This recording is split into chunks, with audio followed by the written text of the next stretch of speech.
El camino de terracería terminaba en una reja de hierro con el letrero oxidado que decía Hacienda San Miguel. Marina del Carmen Villanueva se detuvo frente a ella con la maleta en la mano derecha y la palma izquierda apoyada en su vientre, como si necesitara recordarle al bebé que todavía estaban de pie. Eran casi las 5 de la tarde. La luz caía oblicua sobre los magueyes y los encinos, y en el aire había ese olor a pasto recién cortado y polvo levantado que caracteriza los altos en las tardes de mayo. Marina había caminado desde la parada del camión, 4 kilómetros largos por una brecha que el chofer le señaló con el mentón desde su asiento, sin bajar. «Por ahí, mija, no tiene pérdida». Había tenido pérdida, claro. Se fue 2 veces por el camino equivocado. Pero llegó. La reja no estaba cerrada con llave. La empujó con el hombro y entró al camino de piedra que llevaba al casco de la hacienda. Una construcción larga de adobe blanco con vigas de madera oscura, macetas de bugambilia en los pilares del corredor y una fuente de cantera en el centro del patio que ya no tenía agua. Todo olía a trabajo viejo y tierra bien pisada. Un perro la oyó antes de que llegara al corredor. Ladró una vez, grave, y luego se quedó quieto mirándola desde la sombra del portal. Marina no retrocedió. Tocó en el marco de madera de la puerta principal porque no encontró timbre. Esperó, volvió a tocar. Los pasos que escuchó adentro eran lentos y seguros, el tipo de pasos que no se apresuran por nadie. La puerta se abrió y el hombre que apareció era más alto de lo que ella había imaginado. Ancho de hombros, con camisa de mezclilla arremangada hasta los codos, manos grandes y una cara que no decía nada todavía. «¿Qué necesita?», dijo. No era descortés, era exacto. Marina soltó el aire que había estado guardando desde la parada del camión. «Busco al señor Arriaga, don Benito Arriaga». «Aquí está». Ella lo miró a los ojos. Los tenía oscuros, fijos, sin curiosidad excesiva ni impaciencia. Solo presencia. «Me llamo Marina del Carmen Villanueva. Soy de Tepatitlán. Vengo porque...» Hizo una pausa breve. No por duda, sino porque buscó la palabra exacta. «Porque me dijeron que usted es justo, y porque ya no tengo más a dónde ir». Benito la miró sin moverse. Le bajó la vista al vientre, no con morbo, con información, y luego la subió a su cara. «¿Familia?». «Mi familia me pidió que me fuera». «¿El padre del niño?». «Firmó un papel diciendo que no es suyo». Marina no lo dijo con amargura. Lo dijo como quien reporta un hecho geográfico, como quien dice, el río viene seco este año. Benito se recargó en el marco de la puerta.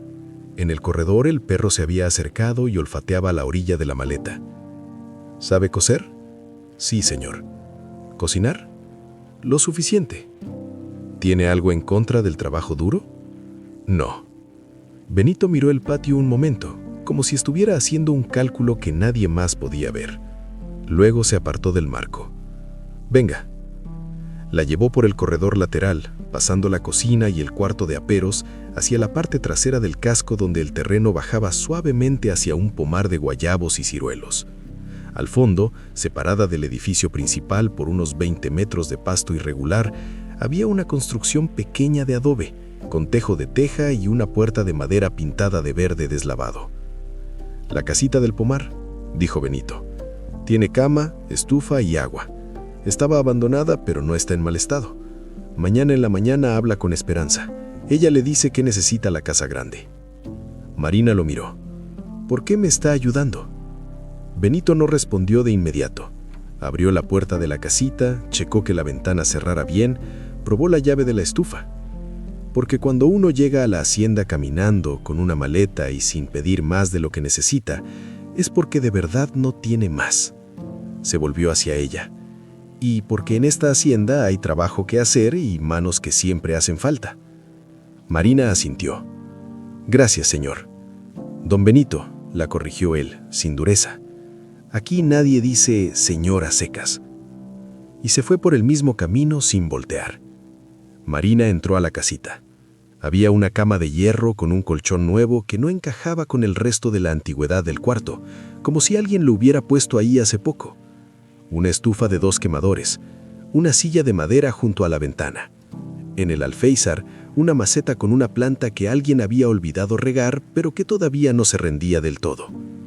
Puso la maleta en el suelo. Se sentó en la orilla de la cama.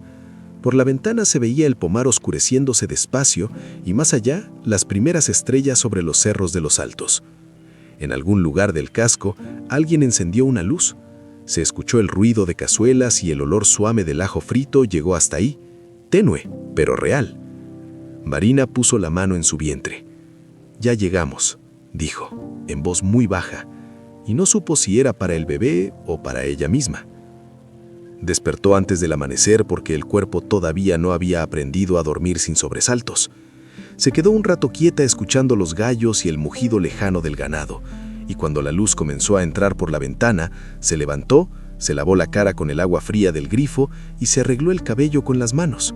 La cocina del casco era grande y oscura, con techos altos, con vigas de madera y azulejos de talavera en las paredes que alguien había puesto hace décadas y que nadie había quitado. Olía a leña y a café de olla. En el centro, frente a una estufa de hierro, estaba Esperanza. Era una mujer de unos 60 años, baja, con el cabello recogido en una trenza gruesa que le caía por la espalda y manos que parecían saber exactamente dónde estaban en el espacio en todo momento. Cuando Marina entró, Esperanza la miró de arriba a abajo con la cuchara de madera en la mano y no dijo nada por unos segundos. ¿Ya comió?, dijo al fin. No todavía. Siéntese. No era una invitación, era una orden dicha con cortesía. Marina se sentó en el banco junto a la mesa de trabajo y Esperanza le puso enfrente un tazón de atole de guayaba y 2 tortillas con frijoles recalentados. «Don Benito dijo que me tenía que presentar con usted», dijo Marina. «Ya sé». Esperanza revolvía algo en una olla sin voltear. «Me dijo que va a ayudar con las costuras y los encargos de la casa». «Sí, señora». «Aquí nadie dice señora. Soy Esperanza y ya». Hizo una pausa. «¿Cuánto tiene de embarazo?» «Casi 6 meses». «¿Le duele algo?» «No». Esperanza asintió como si esa información entrara en una lista mental que ella sola llevaba. El cuarto de las costuras está al fondo del corredor norte. Hay ropa de trabajo acumulada desde noviembre. Pantalones rasgados, camisas con botones perdidos, colchas que necesitan remiendo.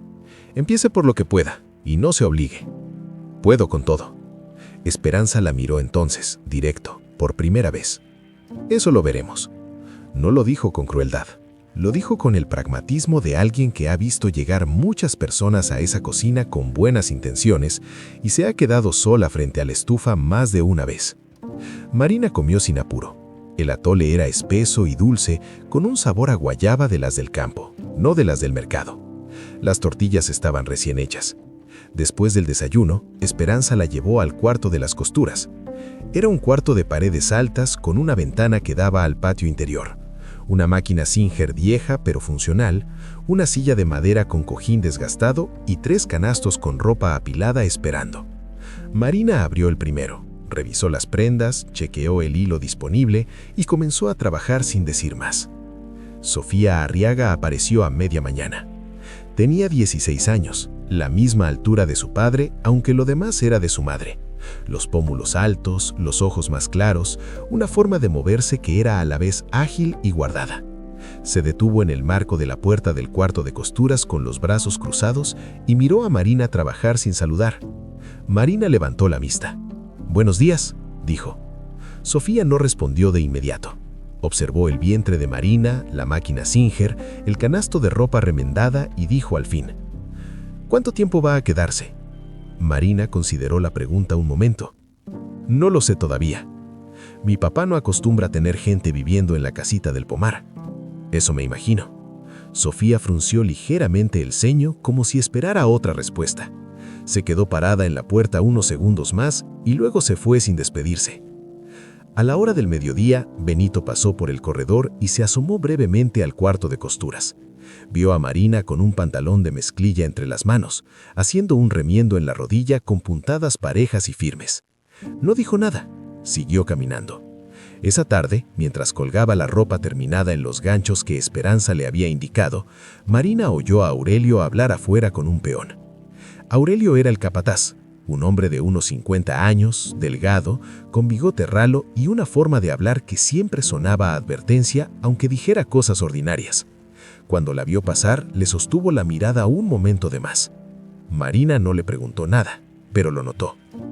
El sobre estaba entre dos carpetas de cartón en el estante más bajo del cuarto de costuras, debajo de un rollo de tela de manta que Marina movió para buscar hilo de otro grosor. Era un sobre manila amarillento por el tiempo, sin sello ni remite, con un nombre escrito a mano con tinta que ya se había desgastado, pero aún se leía: Dolores Fuentes. Marina lo sostuvo un momento. No lo abrió. Lo dejó donde estaba y siguió buscando el hilo. Pero el nombre se quedó en su cabeza toda la tarde, como se queda una melodía que uno no recuerda bien, pero tampoco puede olvidar. En la cena, cuando Esperanza y ella estaban solas en la cocina recogiendo los trastes, Marina lo mencionó de pasada, sin énfasis, como quien pregunta el nombre de una flor que vio en el camino. Encontré un sobre viejo en el cuarto de costuras. Decía el nombre de alguien: Dolores Fuentes. Esperanza no dejó de tallar el comal, pero sus manos se detuvieron medio segundo antes de continuar. ¿Lo abrió? No. Bien, dijo. Hubo un silencio largo. El fuego de la estufa hacía su ruido bajo y el perro rascaba algo afuera. ¿Era alguien de por aquí?, dijo Marina. Era una muchacha que trabajó en la hacienda hace años, dijo Esperanza. Dejó el comal a un lado y se secó las manos en el delantal. Murió hace mucho. ¿Qué le pasó? La cocinera la miró con una expresión que no era hostilidad, sino cansancio. El cansancio de cargar algo pesado durante tanto tiempo que ya uno no recuerda cómo era caminar sin ese peso. Hay preguntas que en esta hacienda no se hacen, Marina. No porque estén prohibidas, sino porque las respuestas todavía duelen y no está claro a quién le toca decirlas. Marina no preguntó más. Esa noche, antes de dormir, escuchó pasos en el corredor del casco y vio luz bajo la puerta del estudio de Benito hasta las 11. No era la primera vez, pero esa noche los pasos sonaban distintos, más lentos, como los de alguien que va y viene dentro de una habitación sin poder quedarse quieto. Al día siguiente, Benito pasó por el cuarto de costuras a media mañana como lo hacía siempre, pero esa vez se detuvo en el marco. Marina estaba cosiendo de espaldas a la puerta y no lo vio llegar. Cuando se dio vuelta, él tenía los ojos en el estante donde había estado el sobre. El sobre ya no estaba ahí. Alguien lo había movido en la noche. Benito y Marina se miraron. Él no preguntó, ella no dijo nada. Pero en ese silencio hubo algo que se empezó a mover despacio, como tierra que se acomoda después de una lluvia. El domingo en la mañana, toda la hacienda se vaciaba hacia el pueblo. San Miguel el Alto quedaba a 8 kilómetros y los que no iban en la camioneta de Benito iban a pie o en bicicleta. Marina fue con Esperanza. La misa de las 10 en la parroquia de San Miguel Arcángel era el centro de gravedad social del pueblo. La gente se saludaba antes de entrar y después de salir con una intensidad que era mitad piedad y mitad chisme. Marina lo supo desde que cruzó el atrio y varios pares de ojos se volvieron hacia su vientre con esa mezcla característica de curiosidad y juicio que no necesita palabras. Esperanza le puso la mano en el brazo y la guió hacia una banca lateral sin decir nada. Benito estaba delante, de pie, con Sofía a su lado. No saludó a nadie en particular. Estaba ahí porque siempre estuvo, porque el apellido Arriaga llevaba décadas ocupando ese lugar en la parroquia, y eso tampoco necesitaba explicación. Después de la misa, en el atrio, una mujer llamada doña Carmen Villafuerte se acercó a Esperanza con una sonrisa demasiado ancha. «Qué nueva cara tiene la hacienda, ¿verdad?», dijo mirando a Marina sin dirigirle la palabra directamente. «Nueva cara de trabajo, sí», dijo Esperanza, sin sonreír. Doña Carmen hizo una pausa calculada. «¿No es de Tepatitlán? Mi comadre dice que es de los Villanueva de la calle Hidalgo, que el muchacho Cervantes se desentendió del bebé». Marina sintió el calor subirle al cuello, pero mantuvo los ojos en la fachada de piedra de la iglesia. «Buen día, señora», dijo en voz tranquila. Doña Carmen la miró un segundo, desconcertada ante la falta de reacción, y se fue. 3 días después, llegó un hombre a la hacienda en camioneta blanca. Se llamaba Licenciado Tobar y venía de parte de los Cervantes, según le dijo a Benito en el corredor del casco, con una voz que intentaba sonar amistosa, pero tenía un filo bien calculado. «Don Benito, usted sabe que la familia Cervantes lo aprecia y que llevamos años con buena relación comercial. El caso es que la presencia de esa muchacha en su hacienda está generando comentarios que podrían complicar la imagen de todos. Usted comprende». Benito lo dejó terminar. Luego dijo: ¿terminó? El licenciado parpadeó. Disculpe, y yo solo... Terminó, repitió Benito, en el mismo tono. El domingo que viene van a faltar 5 bolsas de las 60 bolsas que los Cervantes compraron el mes pasado. Pueden mandar por ellas cuando quieran. El trato se acabó. El licenciado Tobar se fue con la camioneta levantando polvo y sin voltear. Marina estaba en el corredor cuando sucedió. Benito no la miró al pasar, pero ella lo vio. Las manos en los bolsillos del pantalón, la mandíbula apretada, los pasos que tampoco se apresuraban por nadie. Esa tarde, Aurelio fue al estudio y habló con Benito en voz baja durante 20 minutos. Marina no escuchó lo que dijeron, pero cuando salió, Aurelio la miró desde el corredor con esa misma expresión de antes, no de enojo, sino de advertencia. La confrontación con Sofía llegó un martes a la hora del mediodía en el patio donde Marina tendía la ropa que había lavado. Sofía venía con su amiga Valeria, una muchacha del pueblo que tenía el tipo de confianza que se construye sobre el juicio de los demás. Las dos se detuvieron en el borde del patio. «¿No le da pena?», dijo Valeria, sin dirigirse exactamente a Marina, pero hablando suficientemente alto para que no hubiera duda. Marina siguió tendiendo sin voltear. «¿Llegar así, embarazada, a meterse en casa de un hombre que vive solo? Así no se hace, ¿verdad, Sofía?». Sofía no respondió inmediatamente. Había algo en su cara que era menos convencido que el de su amiga, pero estaba ahí parada y el silencio también era una posición. Marina terminó de tender una camisa y se volvió. «No me metí en ningún lado», dijo en voz tranquila y directa. «Don Benito me ofreció trabajo y un lugar donde vivir. Hago mi parte y no le pido más a nadie». Valeria abrió la boca para decir algo más. «Mi bebé no eligió cómo venir al mundo», dijo Marina, antes de que la otra hablara. «Yo tampoco elegí que me dejaran sola, pero sí elegí seguir de pie. Y si eso les parece mal, pues ya saben dónde está la reja». Valeria se fue con una expresión entre ofendida y desconcertada. Sofía se quedó un segundo más. Miró a Marina y en su cara hubo algo que cambió, muy brevemente antes de que también se fuera. Esa noche, Marina guardó silencio en la cena. Esperanza no preguntó nada, pero le puso una porción extra de sopa. Después de cenar, Marina fue a la casita y empezó a doblar la ropa que faltaba meter a la maleta. No lloraba, pero sus manos iban metiendo cosas con la eficiencia mecánica de quien ya ha aprendido que quedarse cuesta y que irse duele igual, así que lo mejor es no detenerse a sentir. Eran casi las 10 cuando escuchó pasos afuera, un golpe suave en la puerta. Abrió. Era Benito. Estaba con las manos en los bolsillos del pantalón, sin sombrero, con la camisa a medio abotonar como si hubiera salido deprisa.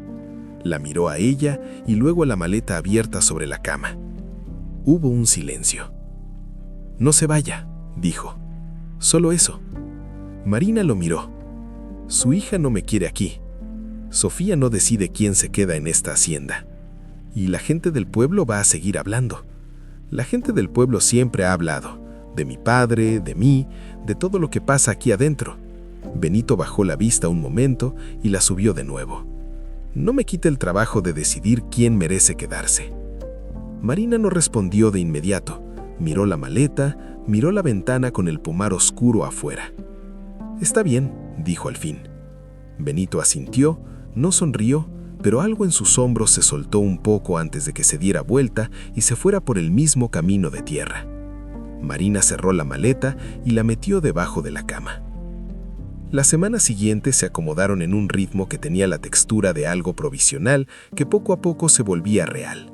Marina cosía en las mañanas, ayudaba a Esperanza con los encargos de la tarde y en las noches bordaba en la casita con una vela porque la luz del foco parpadeaba.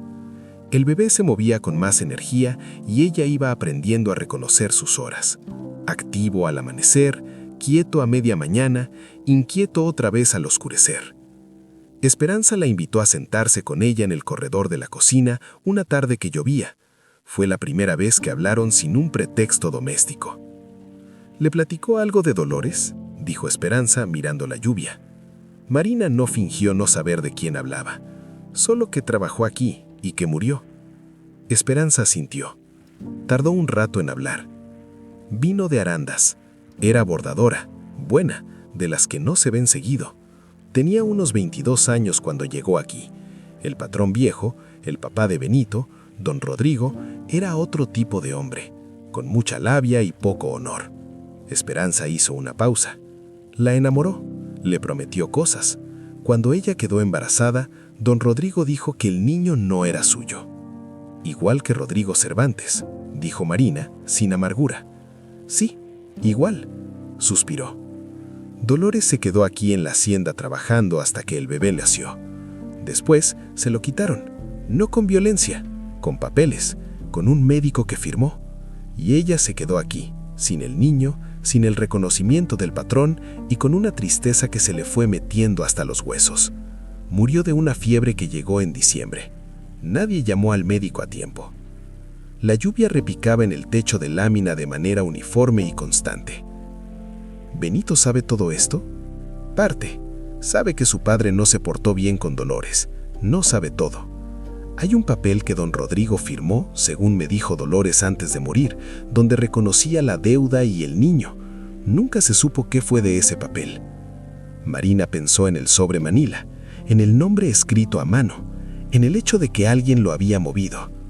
No dijo nada, pero esa noche, cuando la lluvia cedió, salió de la casita con una veladora y buscó en los estantes, en las cajas, en el fondo de los cajones de la máquina Singer. El sobre no estaba. Alguien lo había guardado, o lo había escondido, o lo había llevado. Era casi 18 de la tarde cuando Benito le preguntó por qué no había llorado cuando llegó. Estaban en el corredor del casco. Ella estaba revisando unas anotaciones en una libreta y ella pasó con una canasta de ropa doblada. No fue planeado. Él levantó la vista y lo dijo como si llevara un tiempo guardando la pregunta. Cuando llegó aquí, con la maleta y todo eso, no lloró. La mayoría de las personas en esa situación lloran. Marina dejó la canasta en el suelo y se sentó en la banca del corredor porque los pies le pedían descanso. Se tomó un momento antes de responder. Lloré todo el camino de Tepatitlán a la parada del camión. 4 horas. Cuando subí al camión, ya no me quedaba nada. Hizo una pausa. Supongo que las lágrimas tienen un límite. Benito guardó la libreta. ¿Y por qué aquí? ¿Por qué la hacienda? Una señora en el mercado de Tepa, hace como 2 años, mencionó que en la hacienda San Miguel el patrón era recto y que siempre había trabajo. No sé si me acordé de eso porque era la única dirección que tenía o porque algo me dijo que era una buena señal. Miró hacia el pomar. No siempre sé distinguir las dos cosas. Benito estuvo en silencio un momento. ¿Y usted?, dijo Marina entonces. ¿Por qué me dejó quedarme? Él no respondió de inmediato. Miró hacia el corredor opuesto, donde colgaban las herramientas. Porque llegó caminando, dijo al final. 4 kilómetros en brecha, con maleta. Con el cuerpo así, sin llorar. Hizo una pausa breve. Eso no lo hace quien viene a buscar un techo fácil. Eso lo hace quien no tiene más opciones, pero todavía tiene dignidad. Marina lo miró. Él sostuvo la mirada un momento y luego la bajó a la libreta. Esa noche, Marina no podía dormir. El bebé estaba inquieto y ella con él. Se sentó en la orilla de la cama con la mano en el vientre, contando movimientos, cuando escuchó pasos afuera y un golpe suave en la puerta. Abrió, era Benito otra vez, pero con cara distinta, no de urgencia, sino de algo más difícil de nombrar. ¿Está bien? Sí, el bebé no para. Benito miró la mano de Marina sobre el vientre. Ella, sin pensarlo del todo, tomó la mano de él y la puso ahí. Él no retiró la mano. El bebé dio una patada firme debajo de los dedos de Benito. Él no dijo nada, pero en su cara pasó algo que Marina nunca había visto antes. Una especie de sorpresa suave, como cuando uno se acuerda de algo que creyó olvidado para siempre. Se quedaron así un momento, de pie, en la puerta de la casita, con la noche de los altos afuera y el pomar oscuro, y una vida moviéndose bajo las palmas juntas. Luego él retiró la mano, asintió y dijo buenas noches. Marina cerró la puerta y se quedó con la espalda apoyada en la madera, sintiendo que algo había cambiado en la hacienda, en el aire, en el lugar exacto donde estaba parada, que ya no era exactamente el mismo lugar que cuando llegó. El documento estaba cosido en el forro interior de un baúl de cedro que llevaba años en el cuarto de los archivos, debajo de papeles de cuentas viejas y un retrato del fundador de la hacienda. Marina lo encontró un jueves por la tarde cuando Esperanza le pidió ayuda para sacar ropa de invierno que se guardaba ahí. No lo vio de inmediato. Fue la textura lo que delató el forro, una rigidez en la esquina inferior derecha que no correspondía a la tela sola. Marina lo palpó, dudó y luego, con las tijeras de costuras, cortó 3 puntos de hilo viejo. El papel era doble, amarillo, doblado en 4. Estaba escrito a máquina con una firma manuscrita al pie que decía Rodrigo Arriaga Leal. Lo leyó despacio. Decía que don Rodrigo Arriaga reconocía a Dolores Fuentes como madre de un hijo suyo, nacido el 4 de noviembre de 1989 en la Hacienda San Miguel, y se comprometía a una compensación económica de 400,000 pesos que nunca se hizo efectiva. Decía que el niño, registrado como Esteban Fuentes, había sido dado en adopción a una familia de Lagos de Moreno con el consentimiento de la madre, aunque el consentimiento estaba marcado con la huella dactilar de alguien que tal vez no sabía lo que estaba firmando. Marina leyó el papel 2 veces, luego fue al estudio de Benito y tocó la puerta. Él estaba adentro. Abrió, la miró a la cara, bajó la vista al papel. ¿Dónde lo encontró? En el baúl de cedro, cosido en el forro. Benito lo tomó. Lo leyó de pie, junto a la puerta, sin invitarla a pasar todavía. Su cara no cambió demasiado, pero su respiración sí. ¿Lo sabía?, dijo Marina. Sabía que mi padre tuvo una historia con una trabajadora de la hacienda. Sabía que hubo un niño. No sabía que había un papel. Arrugó ligeramente el borde del documento con los dedos. Aurelio me dijo una vez, hace años, que era mejor no buscar en ciertos archivos, que lo que no se sabe no duele. ¿Y usted le creyó? Benito la miró. Elegí creerle. Hubo un silencio. Ese niño tiene 30 y tantos años ahora, dijo Marina. Si está vivo, sabe que es adoptado. Tal vez lleva toda la vida sin saber quién fue su madre. Benito sostuvo el papel. Luego se apartó y la dejó pasar. Se sentaron a los 2 lados del escritorio de madera, con la lámpara entre ellos, y Benito le contó lo que sabía. Que Dolores murió en diciembre de 1990, que el niño ya tenía 1 año cuando eso pasó, que nadie de la hacienda supo más de él después, que su padre murió sin mencionarlo, que Aurelio siempre desvió el tema y que la hacienda había aprendido a vivir con ese hueco sin nombrarlo. Eso no está bien, dijo Marina, en voz tranquila. No, no está bien. El camino a Lagos de Moreno tardaba 2 horas en la camioneta. Salieron un martes a las 7 de la mañana, Benito manejando, Marina en el asiento del copiloto, con el papel doblado en el bolso. No hablaron mucho. El paisaje de los Altos pasaba afuera con su particular mezcla de cielo abierto, ganado, encinos y pequeños ranchos con nombres pintados sobre las rejas. Marina miraba hacia afuera y Benito miraba el camino. La información la había encontrado Benito a través del registro civil, un Esteban Fuentes, nacido en noviembre del 89, adoptado por la familia Rosas de Lagos de Moreno. El señor del archivo le había dicho que Esteban Rosas, como se llamaba ahora, trabajaba en una carpintería en el centro. La carpintería olía a madera fresca y barniz. Había una radio prendida con música de banda en volumen bajo y un hombre joven, de 30 y tantos años, lijando una silla en el fondo del taller. Era moreno, con los pómulos marcados y unas manos largas que trabajaban con la misma precisión tranquila que tenía Dolores al bordar, según lo que Esperanza había descrito. Cuando Benito dijo su nombre, Esteban se detuvo. ¿Arriaga?, dijo. Sí. Esteban dejó la lija sobre el banco de trabajo. Los miró a los dos, a Benito y a Marina, con una expresión que no era hostil, pero sí muy quieta. Mi mamá adoptiva me dijo una vez que mi madre biológica era de los Altos, que había trabajado en una hacienda. Hizo una pausa. No me dijo el nombre. Se llamaba Dolores Fuentes, dijo Benito, y era buena persona. Lo que le hizo mi padre no fue justo y no tiene arreglo, pero hay cosas que puedo hacer ahora. Esteban lo miró un rato. ¿Por qué ahora? Porque alguien encontró un papel que llevaba 30 años escondido. Benito miró a Marina de reojo. Y porque ya no tengo razón para no venir. Esteban se sentó en el banco de trabajo.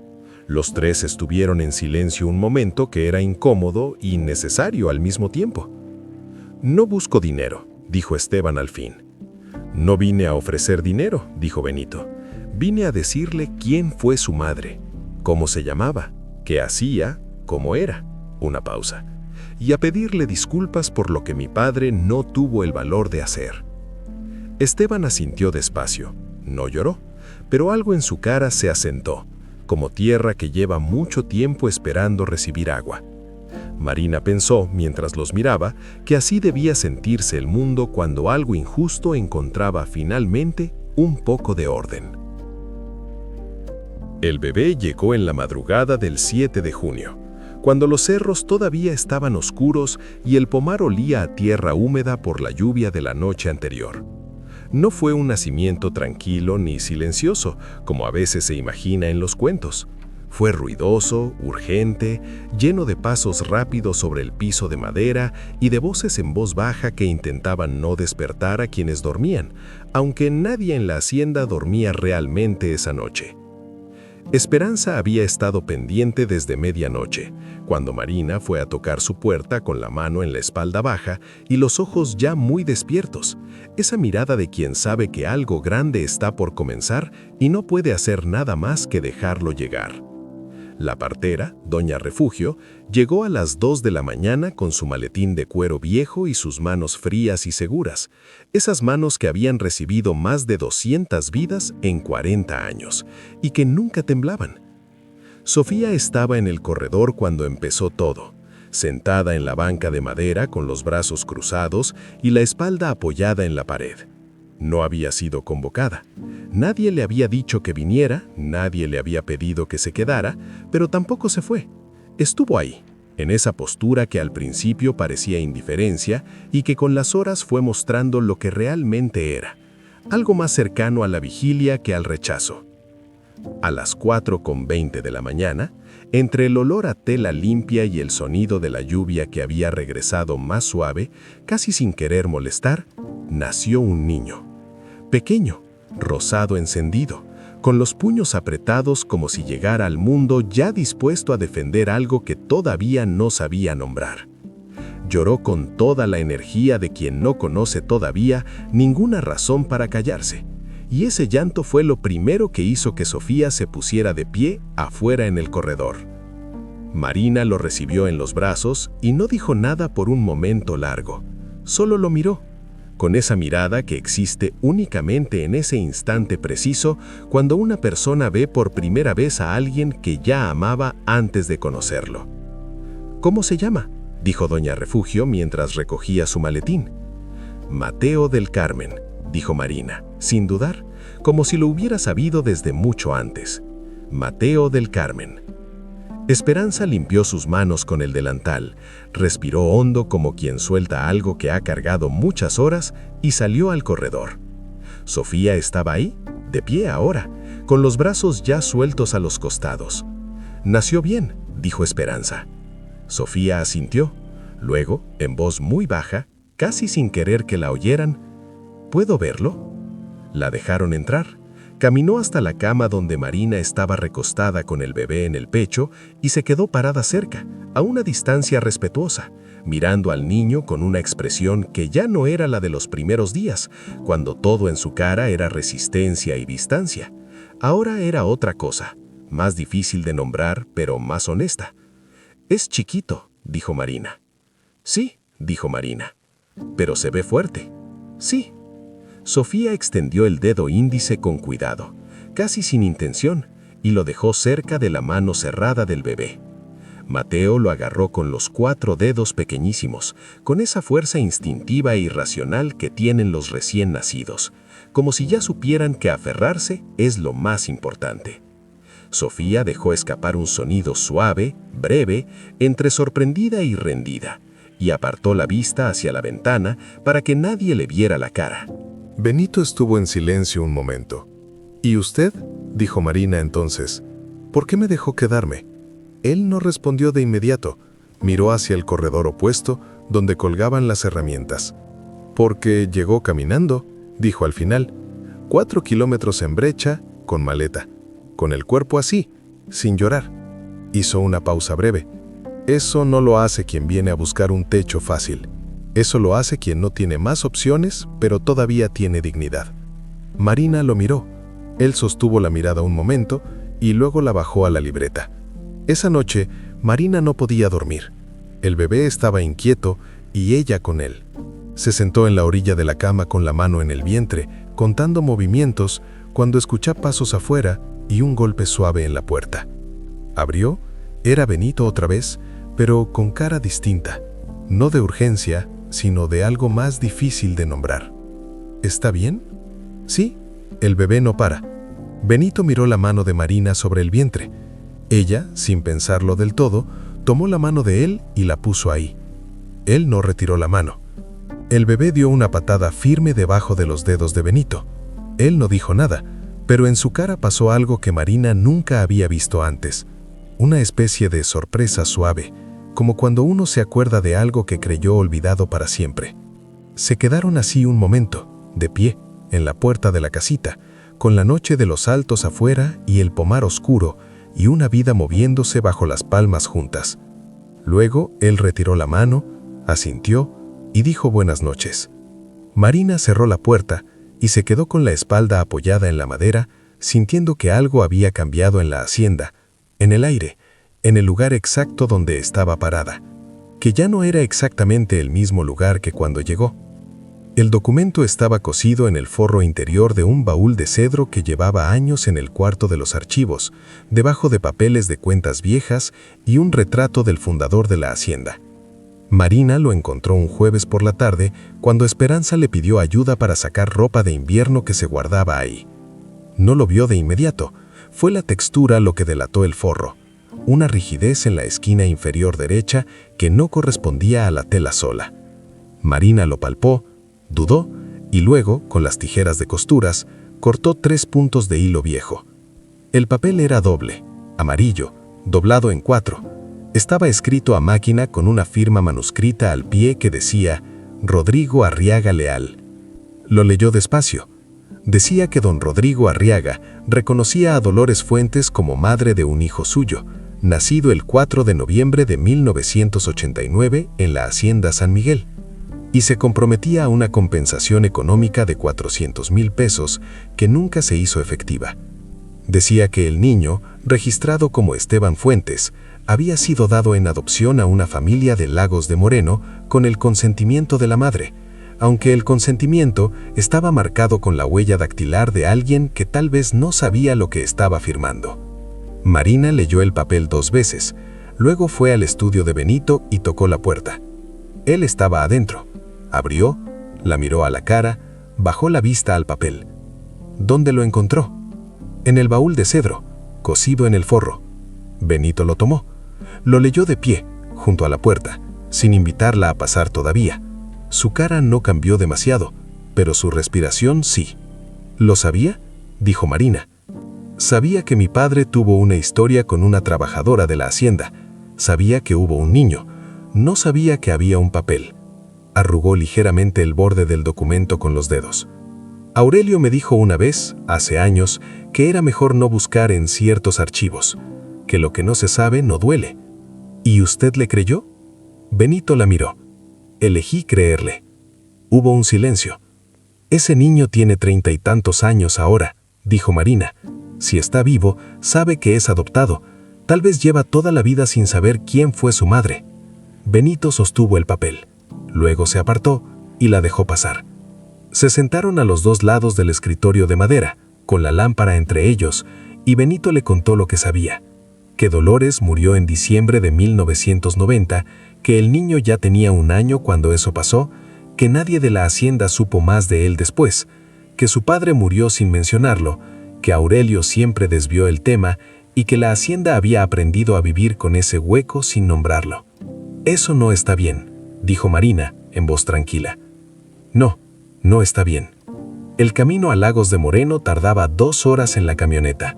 Salieron un martes a las 7 de la mañana, Benito manejando, Marina en el asiento del copiloto, con el papel doblado en el bolso. No hablaron mucho. El paisaje de los altos pasaba afuera con su particular mezcla de cielo abierto, ganado, encinos y pequeños ranchos con nombres pintados sobre las rejas. Marina miraba hacia afuera y Benito miraba el camino.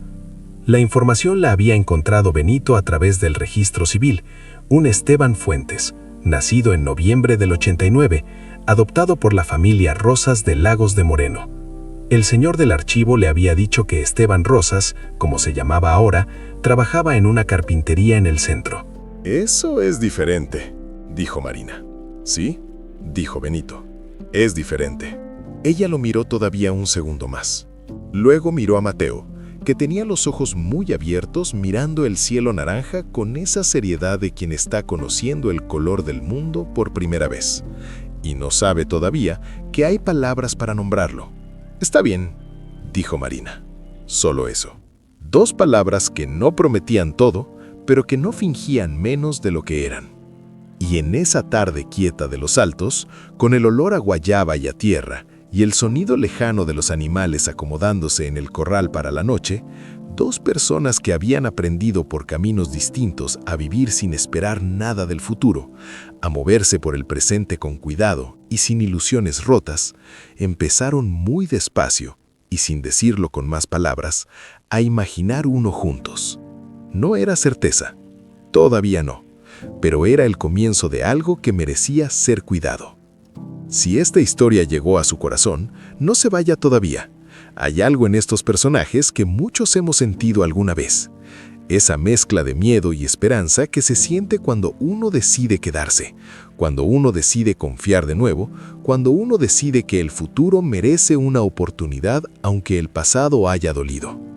Cuéntenos en los comentarios. ¿Alguna vez llegaron a un lugar desconocido que con el tiempo se volvió hogar? ¿Alguna vez alguien los sorprendió con palabras que no esperaban escuchar? Den like si Mateo del Carmen ya tiene un lugar en su corazón. Y suscríbanse para no perderse lo que viene.